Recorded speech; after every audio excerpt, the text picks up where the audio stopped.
Good evening and welcome to 40 Days Recap Session. Tonight it's November 3rd, 2025, but we are looking back at our session from May 24th, 2024. That was documented session number 146, the 12th in the Seven Bowls of Wrath series, as we're going to look at the third woe. Finally, we're back at the Seven Bowls of Wrath. And the first lesson on the bowls of wrath did a quick run through of what each bowl does. We're going to start looking at them in some detail. And Revelation 16, verse 2, which is on screen here.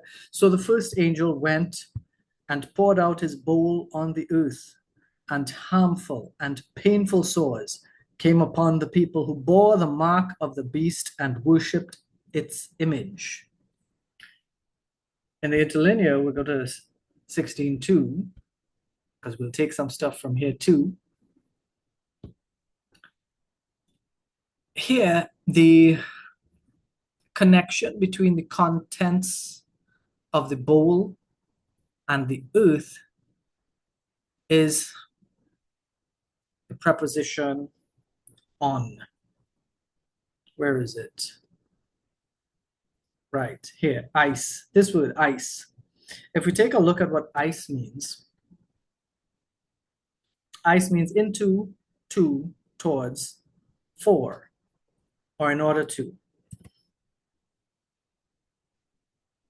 This means that the contents are poured to or into the earth or towards the earth.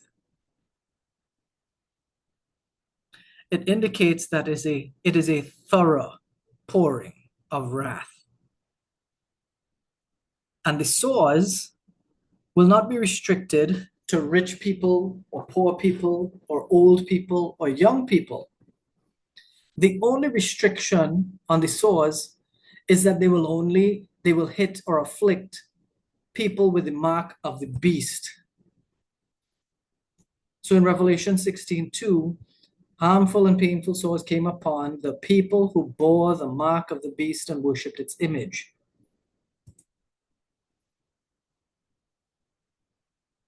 The word helkos is the word for sores. Let's go to check it out. This word here, helkos. I'll bring that up for us. Helkos means sore, ulcer, or wound. In fact, it means a festering wound. I wonder if we'll find that in this. Revelation 16:2, right?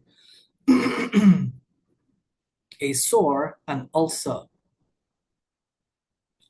The description that's given by some commentators is this is a festering wound. That kind of wound is infected, and it would produce a yellowish discharge liquid to indicate it's terribly infected and it needs cleaning. Curiously, this word, helkos, that is used in the original, it's a singular verb. I'm sorry, singular noun. If you check it there, nominative, neuter, singular on screen. When we look at the different translations, some would say plural, sores, and some would say the singular, sore. King James Version leads the way with the singular, and the Young's literal supports that. And given the concordance and the interlinear here saying it's singular, I wondered why some translators went with the plural using sores. I suspect it made more sense to them as they translated it because they could not think of a single sore causing such discomfort to such a huge population of people. And usually if people get sores, that you don't hear people, oh, he got sore or he got a sore. You know, people break out in boils and sores and so on. It is more than one. If even it's not all over your skin, it wouldn't just be one. All right. The punishment here is similar to the sixth plague in Exodus chapter 9, verse 9. It shall become fine dust over all the land of Egypt and become boils, breaking out in sores on man and beast throughout all the land of Egypt. A lot of commentators and preachers like to point out how the bowls of wrath are connected with the plagues of Egypt. The Greek word that was translated as boils that break out in sores, that's not Greek. That would be Hebrew. Let's see if we find Exodus 9:9 in Hebrew, y'all.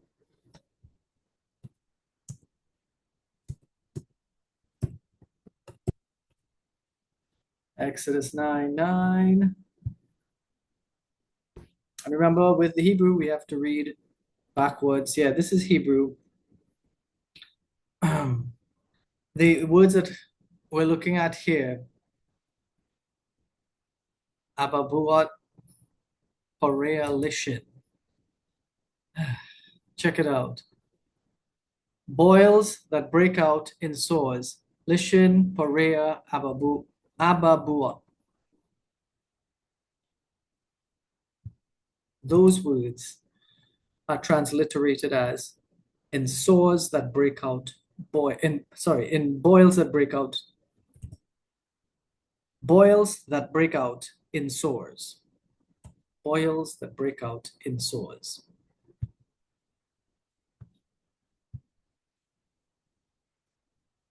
And because the Hebrew word is, the Hebrew order is a little strange for us because you'll have to remember to read this properly. Pay attention that the order, they read right to left. Okay? The root words, ababua was for sores, and parach for sprout, and shekin for boils. The descriptions indicate clear similarity between the Egyptian plague and the first bowl of wrath in terms of the sores. The contaminated state was emphasized in the Hebrew because one of the meanings of shekin was eruption. So if we connect the sore of the bowls of wrath with the sores of Egypt, the eruption part tells us it's going to fester. Now, if this is a preview in Egypt, what happened to Egypt? If that is a preview of what comes in Revelation, remember the previews are never as bad, right? The previews are never as bad. The sore in the bowl of wrath is going to be worse than whatever we thought happened to the Egyptians. Now, I had to update some of this work when I was doing the summary of the Bowls of Wrath series. I thought of a false interpretation that some people might offer. And you all know people like to make up stuff to explain miraculous phenomenon. So you would have heard some people say Israel only went across on what appeared to be dry land because there was a drought and the Red Sea was low and they found a high piece to cross. That was not true because they walked and there were walls of water on each side. Some people would say the burning bush was some kind of strange phenomenon, a special plant that looks like it's burning but is not actually burning. That's nonsense. It actually burnt. People would like to say Jesus didn't get crucified, somebody else went in his place, so Jesus appeared afterwards. They fooled the Romans and the high priest. That's nonsense. Some people in the future might offer and say that the mark of the beast brought the disease. Similar to how today we have corona vaccine being blamed for a lot of people's mysterious deaths. But it will not be true. Some people might say the sore is a reaction to the mark of the beast. Just to remove any supernatural aspect or explanation. The sore, though, will be supernaturally caused. So the correlation to the mark of the beast will not be a casual relationship. God is going to be the one to cause this sore, not human beings, not human systems, not our ingenuity, not our technology, not even our mistakes. No human being is going to be responsible for the sore that comes upon the people who have the mark of the beast when this first bowl of wrath is poured out? Commentators said quite a few things. Barnes, Gill, and Poole believe the Antichrist will be supported by Catholics, and the Saw will be some sort of trouble that grieves the Pope's people. I am definitely against these claims that the beast system will be Roman Catholicism or even the Roman Empire, because the description of the beast in Revelation 17, 8, and 11, where he is described as once was, is not, and is to come. Catholics didn't exist before John. So it couldn't be that it once was a Catholic. The Empire of Rome, of course, you all know, was in existence at the time of John, but the beast system was said to be was described as, is not in John's time. I did think it was funny, though, that many of the commentators, many of them thought the beast was Roman Catholicism. Now, if the beast ends up being the Roman Catholic Church, I'd be very shocked. But again, it can't even be that the beast will be Islam, because Muhammad didn't share his quote unquote revelation until like hundreds of years after John wrote this. So there was no once was, is not, and is to come. Let's get down to our business now. The fact that Helkos was singular should mean that it isn't a literal sore. Now, as I typed that, I saw Ellicott said the plagues are not to be understood literally in his own way. The book of Exodus was written as a historical book. So Exodus recount is literal. Those plagues are literal. This here that we're looking at in Revelation is a prophetic book. This here, all of this here is prophetic stuff. So we might think none of this can be taken literally. The sore has to be a symbolic affliction that'll hit the people of the beast hard. I believe the sore could be a reaction to the mark, like a cancer, deformation, or mental damage caused by the physical mark. It's a speculation here, but even this is likely to be something they will sell as, it's a reaction to the mark, so we'll try to help you people out. So I'm wrong. I wouldn't say I believe it could be a reaction. I believe they will explain it off as a reaction to the mark. Right? And this would be used by the Antichrist and his sidekick to be more lovable, because they'll be selling it to people and saying it's contaminated, somebody else interfered with it. They'll blame other people for it. The fact is, it could be unrelated physically, and therefore it has to be supernaturally imposed on all these people.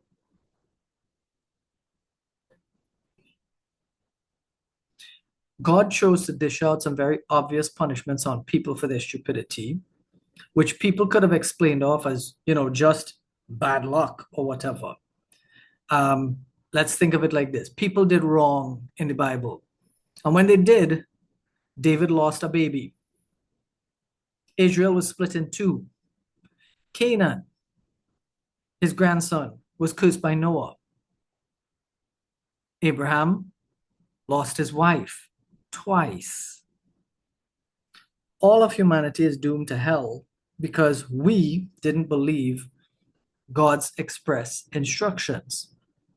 And I say we, not just Eve, right? We would have done worse. God allowed bad things to happen in these cases as a consequence. This plague here is going to afflict the Antichrist people. Like the Egyptians, it will end with the leader being hurt himself. But in this case, the leader is going to be thrown into the lake of fire with his sidekick, the false prophet. Now, at this point in our study, I wasn't sure if it was going to be literal or symbolic. So I can add here clearly. After studying the bowls of wrath and now looking at the recap, this bowl of wrath is going to be poured out onto the earth. And the harmful and painful sore, singular. The sore would be a disease, an affliction, that will hit everybody who has the mark of the beast. And it will hurt, and it wouldn't just be uncomfortable. Nothing you do will be comfortable. You sit, it will hurt. You turn, it will hurt. You lie down, it will hurt. You stand, it will hurt. It will be walking torment. And please remember, this is after the 7 seals and the 7 trumpets. We didn't do the 7 trumpets yet. This is a symbolic pouring of God's wrath on earth. Because the angels got an instruction, go and pour out on the earth the 7 bowls of the wrath of God. It's a symbolic outpouring of wrath, but it will fall. And what we discovered was the bowls themselves were shallow. The word used for the bowls was shallow. So everything will pour out one time. It would not be a gradual drip, drip, drip, drip, drip, drip, drip pouring. It'll be a splash. Everything comes out. Splash. Everybody gets that bowl poured on them. And all the people who worship the beast will suffer. Bear in mind, there are 6 more bowls to come.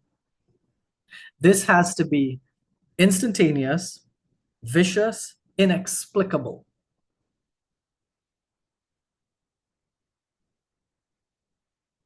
And it will, as much as they will try to explain it off, anybody with sense would watch it and say, no, that's not the case. Now, we know people don't have sense nowadays because we have a lot of people upset that America is trying to fix up and clean up the Caribbean Sea with all those disgusting criminals selling drugs and transporting guns and whatnot.